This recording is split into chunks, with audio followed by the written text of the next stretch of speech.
السلام عليكم ورحمة الله وبركاته. مساء الخير، ازيكم عاملين ايه؟ النهاردة الفيديو بتاعنا من اجمل الفيديوهات اللي احنا بنعملها. طبعا الاسماك، وانتوا عارفين انا بحب السمك قد ايه.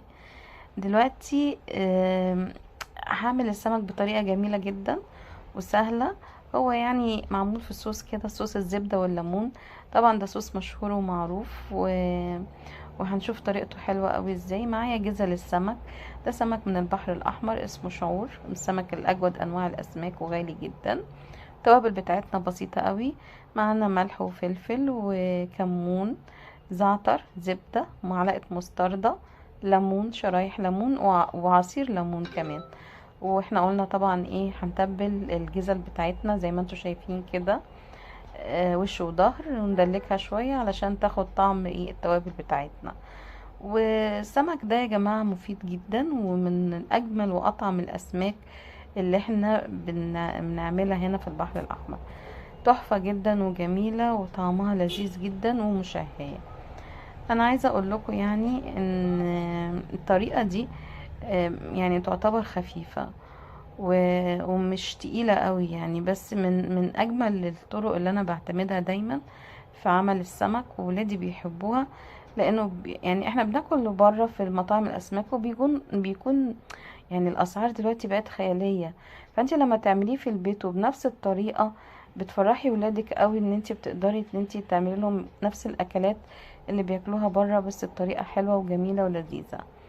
دلوقتي على جريل كده او الايرون كاست دي اللي هي تقيلة شوية.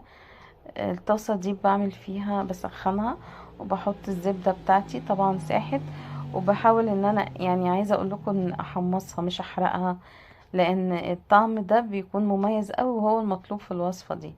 يعني بخلي الزبدة تبقى لونها بني شوية، وانتوا عارفين بيبقى طعمها حلو قوي، اسمها الزبدة بحمصها يعني.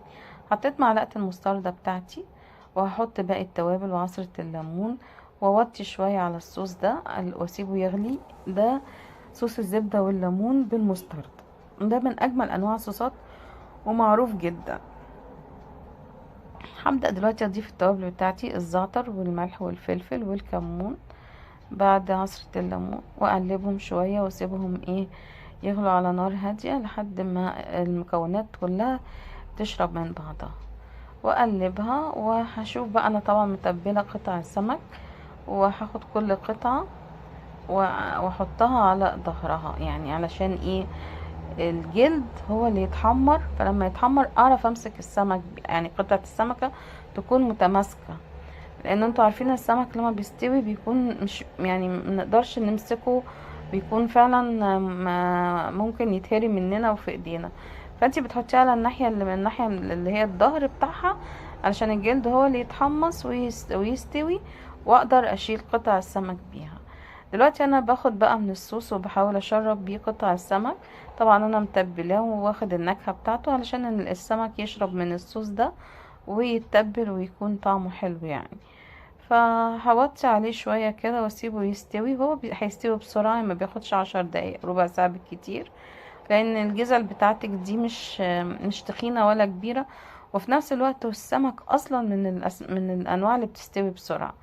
فالوصفة دي يا اما ان تخليها على النار وتوطي عليها، تغطيها وتوطي عليها وهيستوي، او ان انت تدخليها الفرن هتلاقيها يعني خدت وش كده حلو من فوق لو حطيتيها تحت الشواية، وهتبقى سريعة معاكي ومستوية.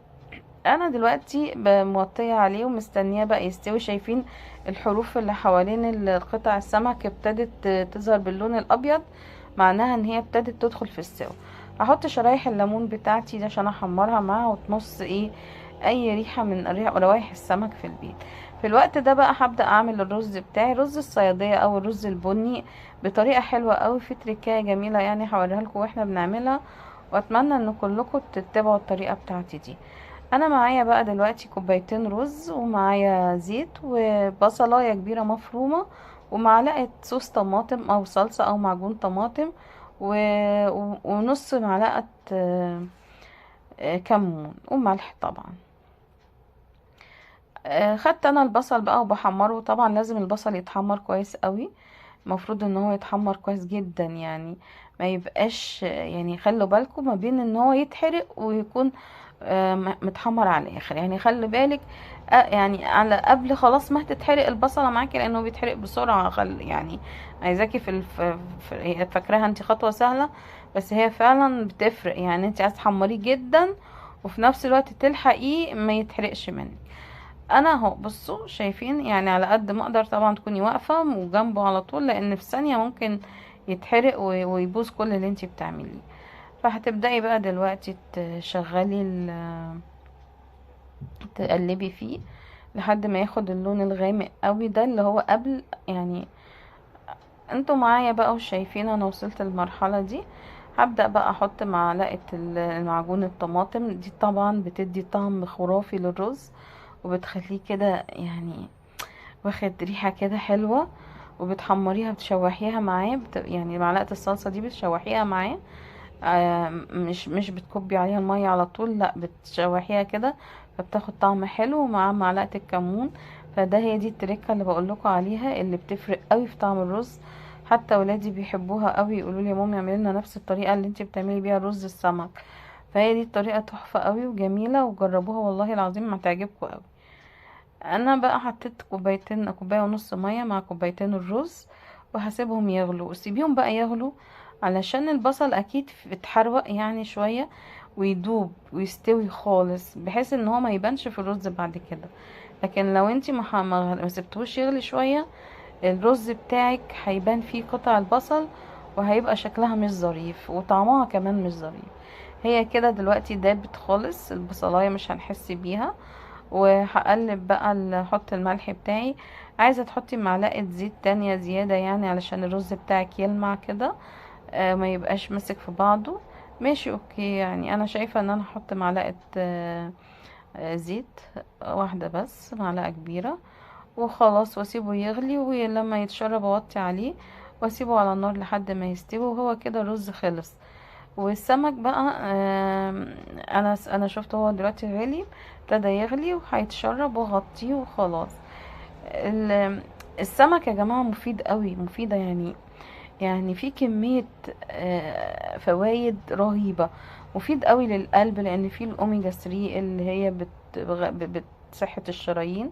وفي فيتامينات، وحلو للعظم للأطفال. عودوا ولادكم ياكلوا الأسماك والمنتجات البحرية كلها، صحية جدا ولذيذة، وما بتأثرش على أي حاجة ولا بتربي دهون. بس يعني ايه طريقة الطهي بتكون ايه هي اللي تفرق، ان احنا ما نحاولش نقلي كتير يعني. يعني القلي ده بيخلي يشرب الزيت وبيتعب المعدة. لكن انتوا الطريقة دي خفيفة، وفي نفس الوقت برضو في طرق تانية هنبقى نعملها اوريكم ازاي بنعمله في الفرن اول عن اخر. وفي النهاية وفي السنجاري برضو هتشوفوه. يعني كذا طريقة للسمك بيتعمل بيها وبتبقى طعمة في الاخر. وعايزة اقول لكم والله العظيم جميل جدا، جربوا الطريقة دي هتعجبكم.